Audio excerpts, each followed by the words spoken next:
Salam sejahtera di dalam cinta kasih Tuhan. Saudaraku, kalau saudara melihat orang lain lebih cantik atau lebih tampan dari saudara-saudara, bagaimana perasaan saudara?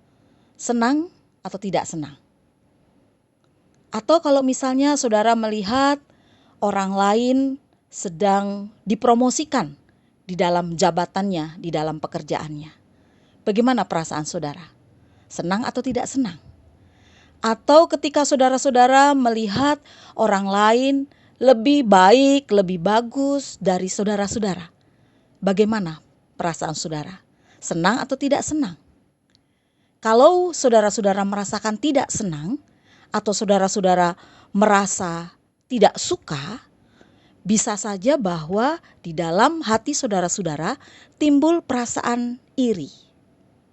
Dan kita tahu sejak dari Alkitab atau sejak dari Perjanjian Lama, kita juga sudah melihat adanya perasaan iri hati yang tercipta di antara saudara bersaudara.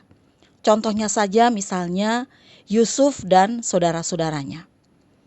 Hubungan anak-anak Bapak Yakub pernah juga mengalami adanya satu perubahan. Pada saat itu mereka sudah terbiasa melihat perlakuan Bapak Yakub yang lebih mengasihi Yusuf dibandingkan dengan anak-anaknya yang lain. Dan hal itu jelas menimbulkan perasaan iri dalam hati mereka. Rasa iri dan kebencian mereka terhadap Yusuf itu semakin bertambah besar setelah dia menceritakan mimpinya bahwa mereka semua itu akan berlutut di hadapannya.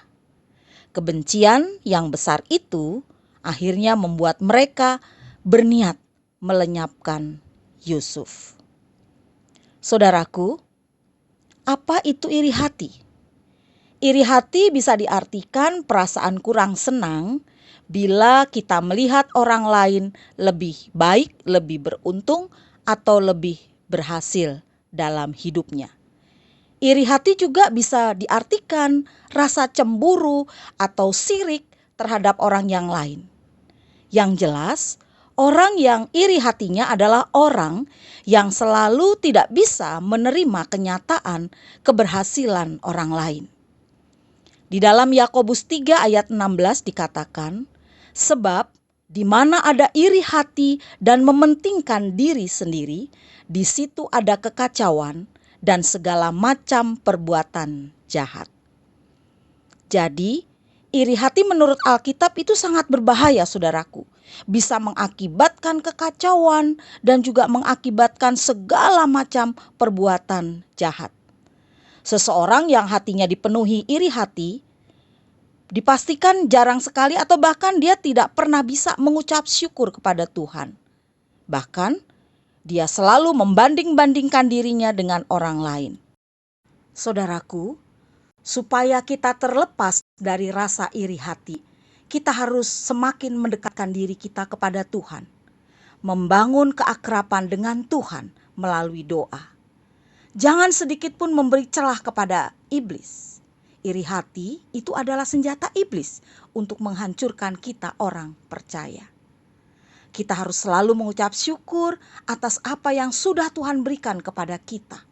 Nafas kehidupan kita, rejeki atau berkat, atau anak-anak, keluarga, suami, istri, orang tua, rekan sekerja, teman sepelayanan, atau siapapun. Apapun yang kita alami dan apapun yang kita terima, kita harus mengucap syukur kepada Tuhan.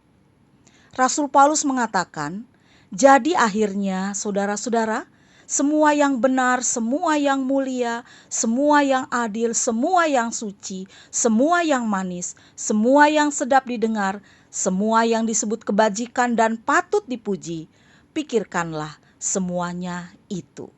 Filipi 4 ayat yang ke-8. Mari saudara-saudara, kita harus memenuhi pikiran kita dengan perkara-perkara yang positif. Dan mari kita membuang jauh-jauh pikiran-pikiran atau perasaan-perasaan yang seringkali iri hati kepada orang lain. Tuhan memberkati.